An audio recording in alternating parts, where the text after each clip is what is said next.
Öncelikle matkabınızın ileri geri yön tetiğini ileri konuma getirin.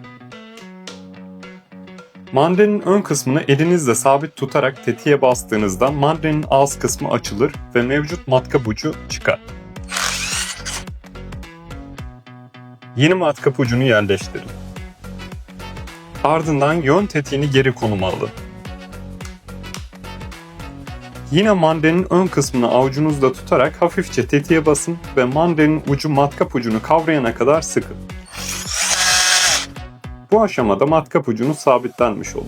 Mandaline dokunmadığınız sürece uç gevşemez. Eğer kullanım sırasında uç gevşerse, mandalinin ön kısmını tutarak matkabı sıkma moduna alın ve mandalini tekrar sıkarak güvenli hale getirin.